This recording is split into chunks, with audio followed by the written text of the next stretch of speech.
광주 성남 공동체 매우 정성껏 준비해 주셔서 감사합니다. 옷도 아주 평소에 안 입던 옷 유니폼으로 갖추고 모습만 봐도 은혜롭습니다. 우리가 겪는 고통은 어떻게 이해하는가, 그런 제하에 좀 말씀을 생각합니다. 지난주 우리는 하나님은 더 이상 우리의 악함을 인해서 그 대가로 홍수와 같은 징벌을 내리지 아니하신다, 이런 말씀을 전했습니다. 그런데 우리가 지금 당하고 있는 여러 다양한 고통들은 어떻게 이해해야 하는가요? 하나님은 우리에게 징벌을 더 이상 내리지 아니하신다는데 오늘 우리가 겪고 있는 고통은 어떻게 이해하나요? 최선을 다했지만 결과는 오히려 심각한 더 고통을 가져다 주는 까닭은 무엇인가요?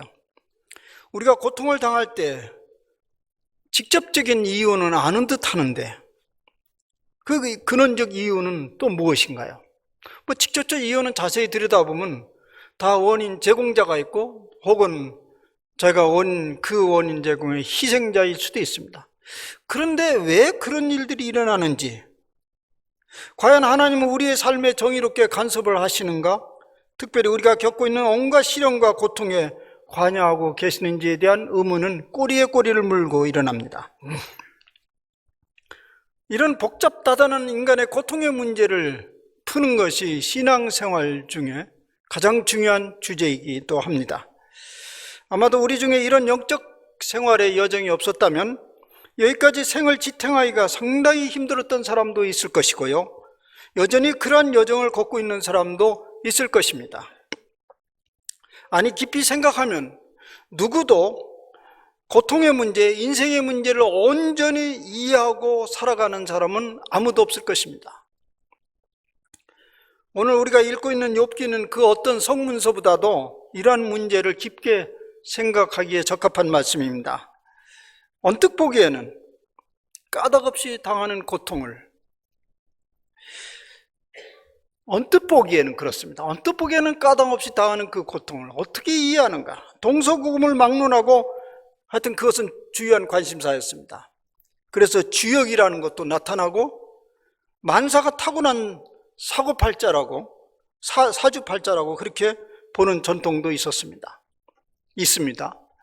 그런데 성경은 그런 문제들을 다르게 취급하고 있습니다.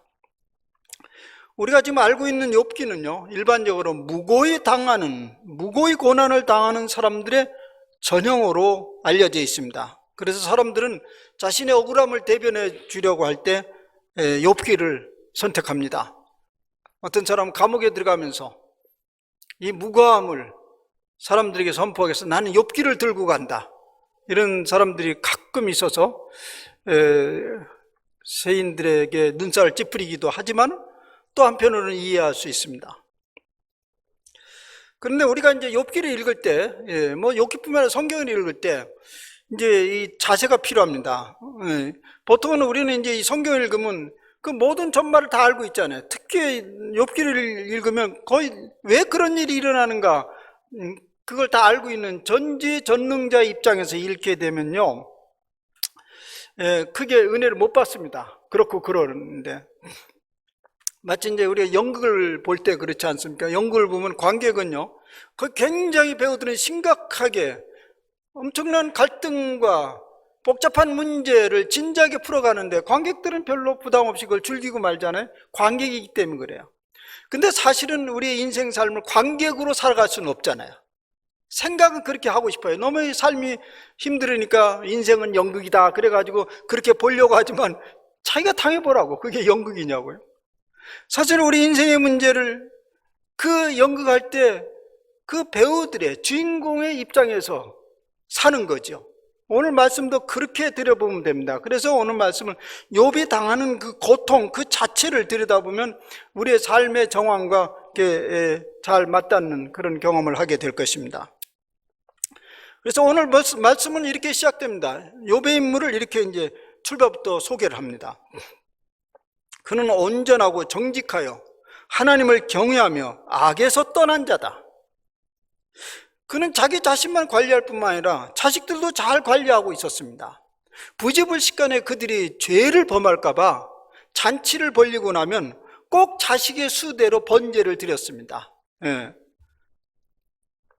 이어서 이제 성경은 또 계속 얘기합니다. 그가 얼마나 많은 복을 받았는지를 설명하고 있습니다. 아들 7과 딸 3을 두었다고 합니다. 10명을 얻었어요. 많이 얻어서 좋았던 시대입니다. 근데 이제 7을 얻었다는 것은 아주 많이 얻었다, 이런 의미보다 더 중요한 의미가 있습니다. 7은 히브리 문화 속에서 성경에서 자주 그 완전한 숫자를 얘기하는 거죠. 그러니까 이 숫자는 7명의 아들을 얻었다, 그것은 최상의 복을 누렸다, 이 소리입니다. 거기다가 3명의 딸을 얻었다, 그것은 미안하지만 플러스 3이요. 완전함의 플러스 덤이요, 덤. 덤. 그러니 이 욥의 복은 차고 넘쳤다, 그런 얘기입니다. 여기서 끝나지 않습니다. 그가 엄청난 소유물을 가지고 있었다는 것을 또 증언하고 있습니다. 양이 7천, 낙타가 4천, 소가 500결이, 암낙이 500마리. 그러니 그것을 또 관리할 종도 아주 많았다고 그래요. 그래서 총칭해서 마지막에 결론을 내립니다. 이 욥은 동방 사람 중에서 가장 훌륭한 사람이다. 이때 이제 훌륭한 게 뭔가 생각이 드는데, 뭐 다름 아니요. 여기 훌륭하다는 것은 부와 명성과 능력이 타의 추종을 불허한다, 그런 의미입니다. 그런데 그 엄청난 복을 누리고 있는 욥에게 뜻하지 않는 비극들이 연속적으로 벌어집니다. 첫째는 모든 재산을 다 잃습니다. 스바 사람이라는 악한 무리들이 와서 그 소유물을 일시에 탈취해 가버립니다. 이 사실을 종이 전하고 있었습니다. 근데 그 소식이 끝나기 전에 또 다른 병고가 터집니다. 하나님의 불이 떨어졌다고 그랬는데, 오늘 이야기하면 번개불이죠. 번개가 쳐가지고 낙뢰가 쳐서 그래 남은 적은 가축들과 종들을 다 살라버렸다고 그래요. 그 얘기를 보고하고 있었습니다. 보고가 끝나기 전에 또다시 병고의 소식이 날아들어옵니다. 맏아들 집에서 온 이제 형제들이 다 초청을 받아서 식사를 하고 있었는데, 그저 큰 바람이 몰아쳐서 그야말로 기둥이 무너져서 모두 다 압사하고 말았습니다.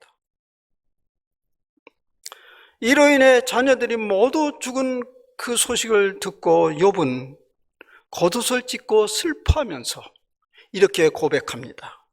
주신 이도 여호와시요 거두신 이도 여호와시니 여호와 이름이 찬송을 받을지어다. 욥은 여기까지 인생의 문제를 잘 풀어가는 듯 했습니다. 그런데요, 고난은 여기서 끝나지 않았습니다. 마침내 욥의 건강까지 앗아갑니다. 극심한 질병이 찾아왔습니다. 그 질병의 심각함을 성경은 이렇게 묘사하고 있습니다. 그의 발바닥에서 정수리 끝까지 온통 총기로 가득 찼어요. 얼마나 가려운지요. 토기 조각으로, 기와장으로 몸을 축축 긁었어요.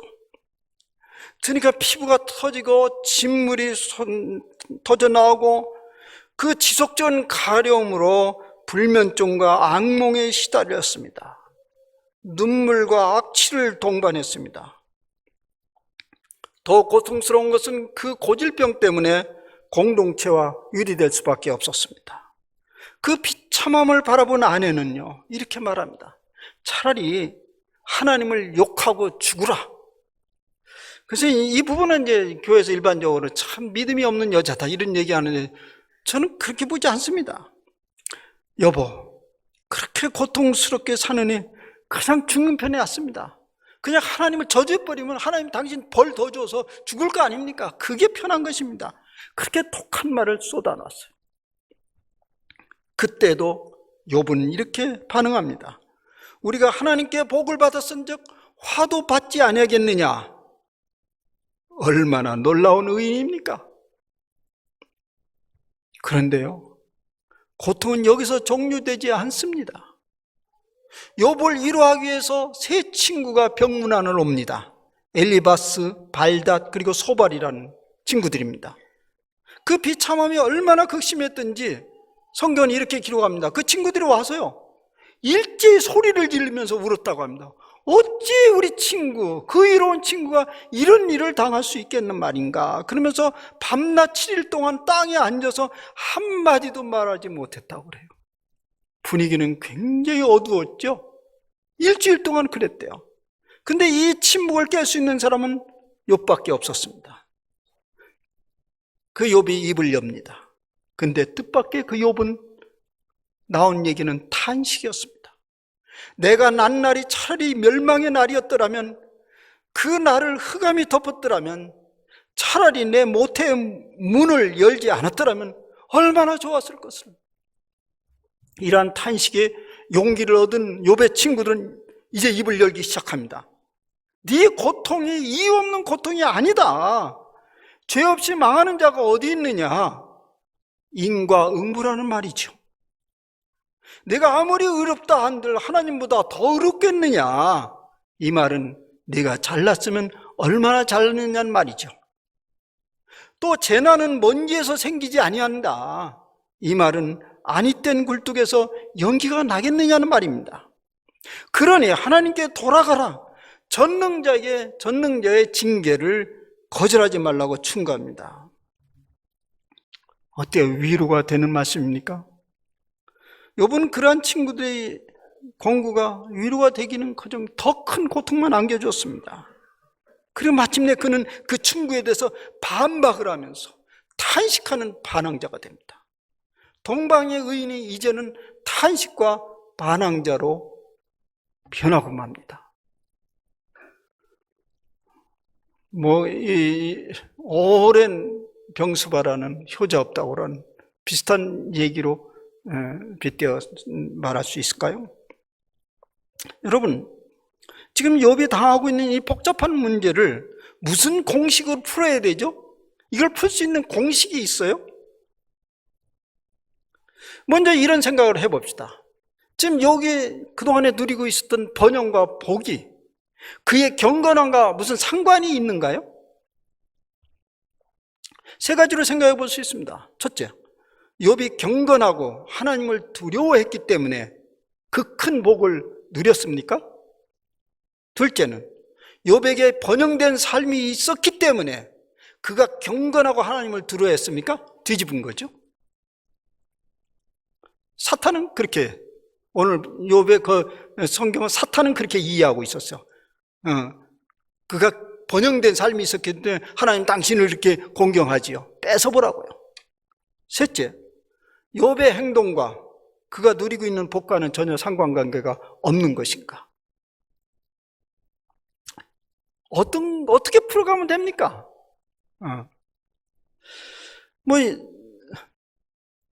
저는 이제 설교를 준비하면 무슨 답을 내려고 하잖아요. 결론을 전해줘야 되는데 답이 없어요. 답이 안 나와. 어떤 건지. 그래서 제가 학교 다닐 때 불현듯 공부했던 수학이 생각이 납니다. 수학을 썩 잘하지는 못했어도 좋아했어요. 그 소리는 뭐냐면 합해서 말하면 중간을 했다는 얘기예요.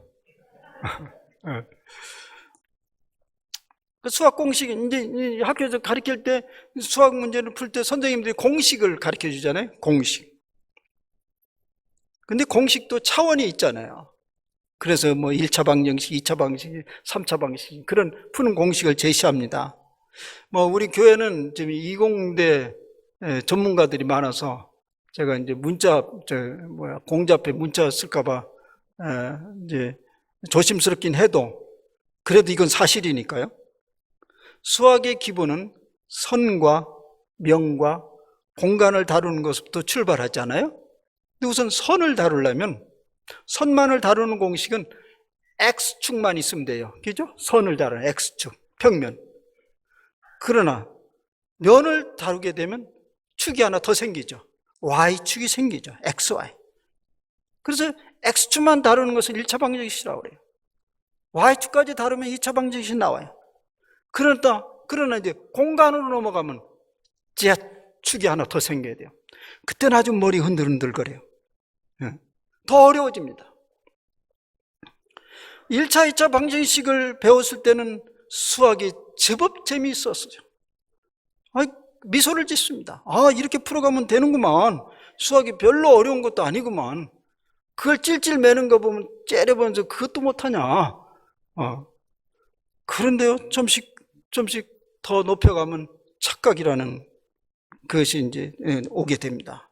수학 문제가 선에서 면으로, 면에서 공간으로 넘어가면서 점점 복잡해집니다. 공식대로 잘 맞아떨어지지 않는 경험을 하게 됩니다.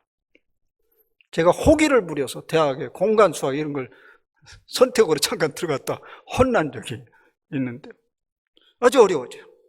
우리가 종종 텔레비전에서 보지 않습니까? 과학자 소개하면서 칠판에 막 복잡한 수치 잔뜩 써놓고 이렇게 이 문제가 풀려진다. 왜 거기서 그런 문제가 풀리지? 머리도 아프네. 머리가 아프다. 여러분, 우리가 초기에는 제법 공식이 잘 작동하는 것처럼 보이지만은 점점점 차원이 높아지면 스스로 자기가 공식을 만들어야 될 수밖에 없는 것입니다. 뭐 그런 사람들은 이제 천재라고 얘기하잖아요. 사실 수학만 그렇게 복잡한 것이 아닙니다.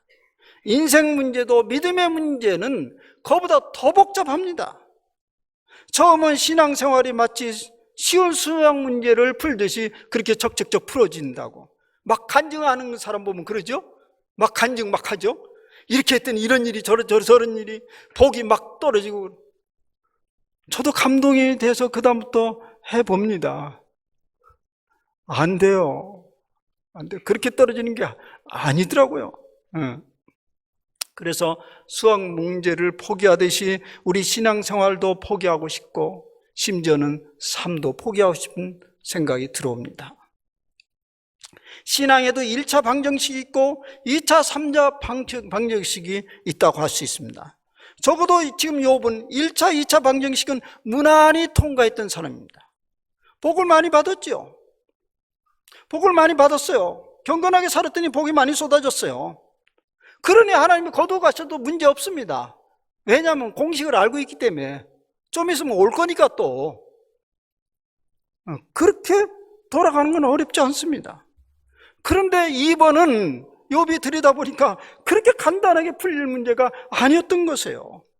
그래서 그것을 감지한 욥은 대혼란에 지금 빠지고 맙니다. 게다가 위로한답시고 찾아온 친구들의 훈수는 욥에게 아무 도움도 되지 않았습니다. 예를 들면 이렇습니다. 내가 왜 그런 상황에 처해 있는지 아느냐? 너의 이 처참한 꼴을 보니 도무지 내가 참을래야 참을 수 없구나. 생각하여 보아라. 죄 없이 망한 자가 누가 있는가? 정직한 자의 끊어짐이 어디 있는가? 그리고 또 한마디 더 거둡니다. 내가 기도하면서 은밀히 깨달은 바가 있는데 아무리 사람이 의롭다 한들 하나님보다 의롭겠느냐? 사람이 어찌 그 창조하신 이보다 깨끗하느냐? 그는 기도해서 깨달은 거라고 그렇게 욥에게 전합니다. 그러면서 말합니다. 너는 부르짖어 보아라. 응답할 자가 있지 않겠느냐? 나라면 하나님을 찾았겠고 내 일을 하나님께 의탁하였으리라. 위로가 됩니까? 무슨 해결점이 보입니까? 이러한 충고에 욥은 반항하고 저항합니다. 한번 내게 가르쳐서 나의 허물된 것을 깨달아 보아라. 깨닫게 해보아라. 그럼 내가 입 닫겠다. 옳은 말이 어찌 그리 고통스러운고? 너희 책망은 무엇을 책망하는가? 너희는 스스로 돌이켜 행악하는 자가 되지 마라. 아직도 나의 의가 건재하다. 내 혀에 어찌 불의한 것이 있으랴? 내 미각이 어찌 속임을 분간하지 못하랴? 하면서 친구 말에 막 저항하고 반항을 합니다. 그런데요, 친구 말이 틀리지 않았잖아요. 틀리지 않았어요. 인간이 의롭다 한들 하나님에 비해서 의롭겠습니까? 틀리지 않았어요. 만약 그런 논리로 하면 하나님 앞에서 우리는 날마다 얻어쳐지고 값을 다 치르기 이전까지 우리는 몸을 망가지고 말 거예요. 만신창이가 되고 말 거예요. 그런 징벌에서 예외될 사람은 아무도 없습니다. 과연 그러한가요? 욕은 받아들일 수 없었어요. 왜냐하면 그들이 제시하는 방정식은 1차, 2차 방정식에 불과한 것입니다. 욥의 문제는 이제 더 이상 그런 방식으로는 풀려지질 않습니다. 3차, 4차 방정식의 문제가 필요합니다. 공식이 필요합니다. 그런데 유감스럽게도요, 그런 공식은 누가 가르칠 수가 없어요. 아까 높은 천재의 수학의 공식은 자기가 만들어가서 풀어야 하듯이 인생의 높은 차원의 문제들은 누가 가르쳐 줄 수가 없어요. 여러분, 오늘 친구들이 전해주는 여러 공식은 저주는 아니잖아요. 맞는 공식이잖아요.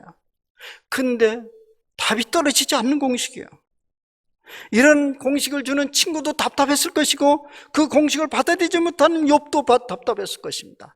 사실은 이런 논의가요, 욥기 3장부터 42장까지 쫙 걸쳐 있어요. 사실 저는 이 욥을 설교 제목으로 딱 꼽으면 42장을 뽑았지만 이거 가지고 설교가 안 돼요. 전체 얘기라고.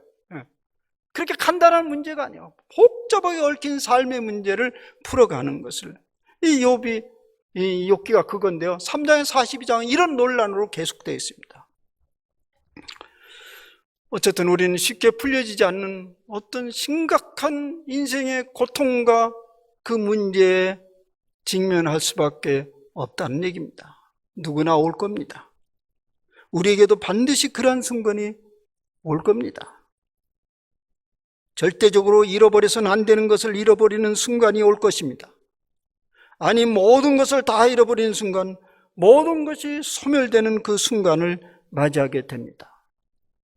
그런 문제를 어떻게 이해하고 풀어야 합니까? 무슨 공식을 사용해야 됩니까? 과연 욥의 문제가 죄악의 결과일까요? 아니면 아주 까닭이 없는 고통이었을까요? 그러면 하나님은 어디서 무엇을 하시나요?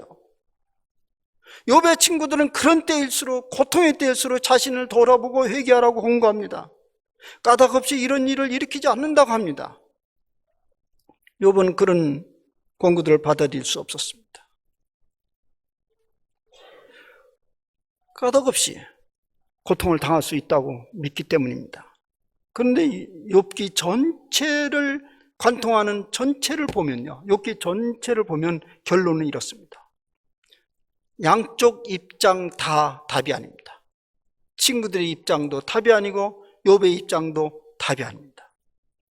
하나님의 일을 인과응보적인 도덕률로 풀 수 없다는 얘기입니다. 이제 욥은 그래서 손을 듭니다. 하나님, 당신이 직접 말씀해 보세요. 이제는 하나님, 당신이 직접 말씀하세요. 높은 차원의 인생의 문제는 결국 누구의 권고도 참고 사항일 뿐이지 결정적인 도움은 되지 않는다는 말입니다. 오직 하나님과 나만의 문제이고 하나님과의 치열한 투쟁 가운데서 해결할 수 있는 문제라는 얘기입니다. 사람들이 하나님과 치열한 투쟁을 벌이고자 하지 않는 것은요, 그렇게 하지 않아요. 하지 않는 것은 그 직면한 문제를 적당한 선에서 마무리하고 타협하려고 하고 그렇습니다. 그래서 답들 잘 내요. 보면 아주 답들 잘 내요. 근데 문제는 계속 반복이 돼요. 그런 일들이 하나 발전이 되지 않아요. 왜냐하면 그런 타협 속에서는 결코 근원적인 답을 얻어낼 수 없기 때문에 그렇습니다. 사실 오늘 우리가 이 신앙생활을 하는 것은 그런 간단한 문제를 계속 풀어가는 과정은 사실은 그것이 답은 아닙니다. 궁극적인 답을 향한 하나의 연습이라고 할 수 있습니다. 계속적으로 그 길을 향해서 가고 있습니다. 그런 1차, 2차 방정식도 풀지 않고 그런 걸 적용해보지 않는 사람들은요, 돌연듯 그런 일이 당할 때 결국 1, 2차 방식을 풀려고 할 때 전혀 해결되지 않고 손을 들 수밖에 없습니다. 우리는 그런 과정 속에서 신앙생활을 하는 거죠. 이제 이번에 하나님께 귀를 기울입니다. 하나님께 직접 말씀하시라고 했잖아요. 귀를 기울입니다. 이건 긴 얘기 때문에 참 얘기하기 쉽지 않은 일인데, 바로 이제 이 곳곳에 그런 하나님의 말씀이 나옵니다. 내가 그럼 말해보겠다. 네가 한번 들어봐라. 하나 예를 들면 바로 앞에 41장 얘기인데요. 돌연 이제 야생동물을 이제 끄집어냅니다. 그 야생동물이란 굉장히 맹수 이런 거죠. 그들을 봐라. 굉장한 이 턱을 가지고 있고 아기를 가지고 있고 그 함부로 통제할 수 있느냐? 그 무시무시한 그들을 어떻게 그들이 존재하고 어떻게 살아가고 그들의 원리가 너는 뭔지 아냐? 또 하나는 돌연든 들어보지 못한 동물 하나 이름을 끄집어내. 리오야단. 뭐 이것은 현실적으로 존재하는 동물은 아니에요. 그냥 신화적인 동물인데 어쨌든 무시무시한 거예요. 무시무시한데 내가 개 코를 낄 수 있냐? 낚싯바늘을 끄집어낼 수 있냐? 뭐 별의별 소리를 다 해요. 예. 그런데 이것은 배경은 이렇습니다. 당시 야생동물, 그러니까 야생동물이라는 건 아주 사나운 동물이죠. 그런 야수들. 근데 그런 것들은 당시 왕들이요 사냥의 대상물로 삼았습니다. 그런 백성들은 뒤에서 이제 환호를 하는 거죠. 예, 왕에게. 근데 그 이제 왕 사냥하는데 북 돋아주거나 기쁨 조언은 아니고요. 사실 왕이 할 일을 하고 있다는 거죠. 왜냐하면 그런 야생 동물들은 굉장히 질서를 어리피고 이 악의 세력으로 규정을 했습니다. 그러니까 왕이 그 악의 세력을 제압해 하고 백성들 편안하게 산다는 의미로 그런 얘기를 했습니다. 그 여기에 리오야단이라는 것은 실제적인 동물이 아니고 신화적 동물인데 굉장히 혼돈을 상징하는 괴물입니다. 그래서 그 리오야단을 제압하는 것은 창조 세계의 혼돈과 무질서를 통제하고 바로잡는 의미가 있습니다. 사실 이 얘기는 이런 의미입니다. 하나님은 끊임없이 이 창조 역사를 완성시켜가는 과정 속에서 악을 제압하고 무질서를, 혼돈을 바로잡는 일들을 해갑니다. 그런 과정 속에서 인간 세계는 끊임없이 고통을 겪습니다. 우리도 그 질서의 정리 가운데, 완성 가운데 속해져 있는 것이죠. 그것은 단지 개인의 죄라기보다는 하나님의 창조 행위 과정 속에서 벌어지는 일입니다. 근데 우리는 늘 그런 생각을 해요. 그렇다 할지라도 나만은 제외시켜야 되지 않냐. 여러분, 엄청난 비가 쏟아져요. 나는 우산이 없는데 그래도 이 구멍은 내줘야 되지 않냐. 우리는 그걸 위해서 기도합니다. 그렇게 또 가르쳐요. 여기는 구멍이 닫힐 거다. 그렇지 않다는 거예요. 만물을 그야말로 우리가 새롭게 한다, 완성한다는 의미는 하나님이 그 전체를 이끌어가는 과정 속에 어떤 사람은 고통을 당하고 아픔을 당하고 그런 모든 것을 아름답게 질서를 잡아가는 과정 속에 있다는 것입니다.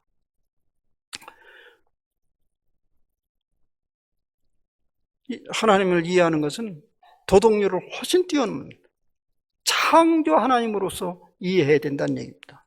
그래서 욥은 이때 크게 깨닫게 됩니다. 깨닫는 내용이 이제 오늘 본문입니다. 이렇게 말합니다. 이제까지 내가 무지한 말로 이치를 가리는 자가 되었구나. 깨닫지도 헤아리지도 못한 일들을 말하였으니 얼마나 부끄러운 일인가. 깨닫지도 못한 말을 아는 체하고 자기도 알지 못하는 말을 주장을 하고 그렇게 했으니 참 내가 한스럽구나. 얼마나 부끄럽구나. 저도 이 말씀을 준비하면서 묵상하면서 얼마나 저 자신이 부끄럽게 느껴지는지. 주장을 잘 피는 사람이잖아요. 일생을 선생을 하는 사람은 아는 체를 많이 하고 선은 이렇고 후는 이렇고 이렇게 하면서 주장을 펴는데 나중에 알고 보니까 사실이 아니에요. 전체를 보니까 그 국면이 그러할지라도 나중에 보니까 그 과정은 필요했던 것이고 받아들이고 용납해야 될 일들이 얼마나 많은 게 보이는지 정말 부끄럽게 짝이 없다는 걸 느꼈어요. 무지한 말로 이치를 가리는 자가 누구냐.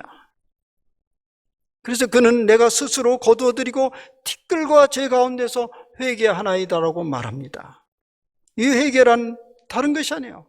마음 깊이 받아들이지 않는 지식을 자기 지식인 양 호기를 내면서 그렇게 흉내를 내면서 사는 모습을 얘기합니다. 그런 것을 돌이켰다는 얘기야. 내가 무지한 말로 생각을 어둡게 하였다. 그런 고백과 같은 맥을 가지고 있습니다. 그러나 이제 욥은 자신이 가지고 있는 생각들이 매우 제한적이고 부분적임을 인정하면서 큰 틀에서 하나님을 보게 됩니다. 그것이 바로 회개하고 돌이키라는 것이죠. 사실 우리가 회개하고 돌이키면요, 하나님을 큰 틀에서 볼 수 있는 눈이 열려진다는 것입니다. 그것은 바로 미성숙한 믿음으로부터 보다 성숙한 믿음으로 바뀌었다는 것을 말합니다. 그래서 그의 고백은 이렇습니다. 내가 주께 대하여 귀로만 듣기만 하였사오나 이제까지 귀로만 들었어. 이제는 눈으로 주를 배움나이다. 회개 이전에는 귀로만 들은 것을 마치 본 것처럼 그게 자기의 지식인 양 행동을 했지만 하나도 맞아떨어지지 않는 것을 보면서 이제는 내가 눈으로 보이니 그저 받아들이고 수용할 수밖에 없구나, 이렇게 얘기하는 것입니다. 그래서 욥기 19장 26절 27절과 이것이 연결돼서 생각되는데요, 내 가죽이 벗김을 당한 뒤에도 내가 육체 밖에서 하나님을 보리라. 내가 그를 보리니 내 눈으로 그를 보기를 낯선처럼 사람처럼 하지 않을 것이라. 근데 그 뒤에 이 말이 붙어 있어요. 19장에서는 내 마음이 초조하구나. 이 소리는 뭐냐면 내가 육체를 벗긴 후에 이 엄청 고통을 겪으면 결국 가죽이 벗겨지겠죠. 그러면 죽겠죠. 그래서 눈을 뜨면 그분이 낯선 사람이 아닌 것처럼 드러나게 될 거라는 것을 믿음으로 알고 있다는 얘기야. 그러나 초조하구나. 이런 말은 뭐냐면 그래도 지금 당하는 고통을 다 헤아릴 수가 없다. 그것이 결국 귀로 듣는 신앙이었습니다.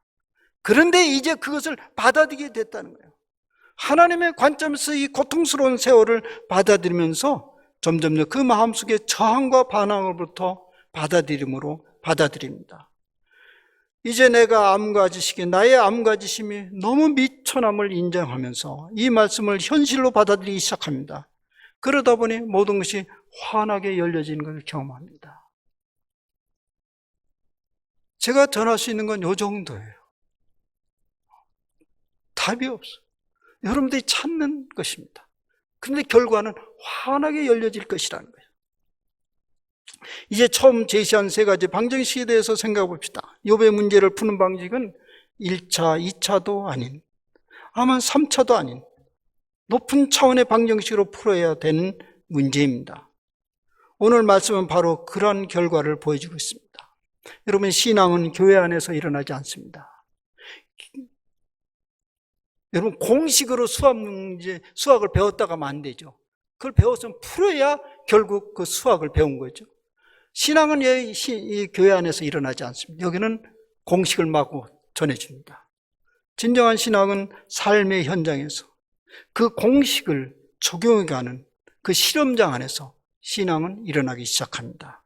이 둘이 활발하게 일어날 때 우리 신앙은 진정한 신앙이 되고 더 깊어지는 신앙이 됩니다. 우리에게는 이런 엄청난 비밀을 알았습니다. 이것만 가지고도 우리는 신앙의 큰 보물을 얻은 것입니다. 끊임없이 이 삶은 우리의 공식을 가지고 활용하고 실험하는 장입니다. 여러분, 이런 삶을 여러분들이 한 주간 동안 사시길 바랍니다. 그리고 하나님이 행하시는 일을 큰 틀에서 보면서 인생의 작은 문제들을 매우 수월하게 받아들이고 큰 문제는 큰 문제로 받아들이면서 보다 성숙한 삶을 살아내시기를 바랍니다. 기도합시다.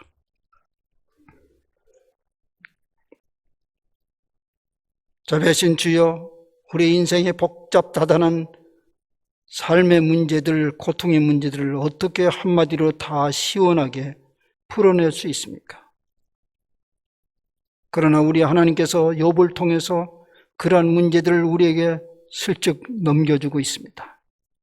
아버지, 오늘 말씀을 통해서 우리의 삶의 문제들을 정해 보려고 애를 썼습니다만 우리는 그저 흙빛 그림자처럼 보았을 뿐입니다.